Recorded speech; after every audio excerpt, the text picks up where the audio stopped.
এই ডিমের ভুজিয়া দেখতে তরকার মতো হলেও খেতেও কিন্তু তরকার থেকে কোনো অংশেই কম নয়। বাই দ্য ওয়ে, আমি মাসুম, আপনাদেরকে জানাই ফুডমেডে স্বাগত। এই ভুজিয়াটি বাড়িতে থাকা উপকরণ দিয়ে খুবই সহজেই তৈরি করে নিতে পারেন। আপনাদের সঙ্গে খুবই সিম্পল টিপস অ্যান্ড ট্রিক্স এই ভিডিওতে শেয়ার করব। তো চলুন দেরি না করে শুরু করা যাক আজকের টপিক। আমি কড়াইয়ে প্রথমে নিয়ে নিয়েছি সামান্য পরিমাণে তেল।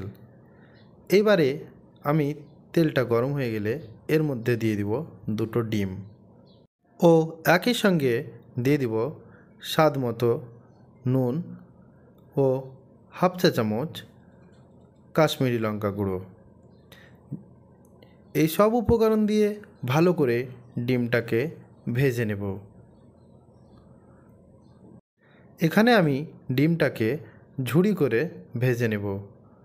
ঠিক এই রকমভাবে ভেজে নিয়ে ডিমটাকে আমি এখন সাইডে তুলে রাখলাম। এইবারে কড়াইয়ে দিয়ে দিলাম প্রায় 50 গ্রাম মতো সর্ষের তেল।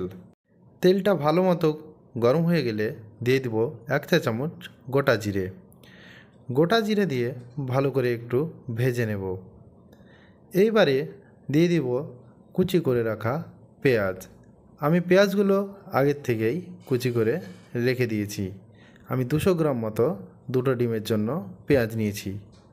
একই সঙ্গে কুচি করে রাখা 3 পিস লঙ্কা এর মধ্যে দিয়ে দেব। দিয়ে ভালো করে নেড়ে চেড়ে ফ্রাই করে নেব। যতক্ষণ না পর্যন্ত পেঁয়াজের কালারটা চেঞ্জ হয়ে আসছে ততক্ষণ পর্যন্ত পেঁয়াজটাকে ভালো করে ফ্রাই করে নিতে হবে।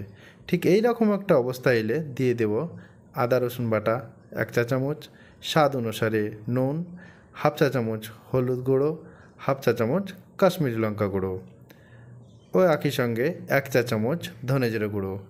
এই সব কিছু উপকরণ দিয়ে আবারও ভালোভাবে মশলাটাকে ভেজে নেব যাতে আদা রসুনের কাঁচা গন্ধটা চলে যায়। প্রায় 4 থেকে 5 মিনিট মশলাটাকে ভালো করে ভেজে নিতে হবে।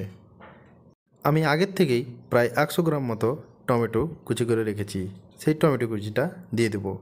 একই সঙ্গে দিয়ে দেব ভেজে রাখা ডিমটা, যেটা আমি আগেই ভেজে রেখেছিলাম ঝুড়ি করে।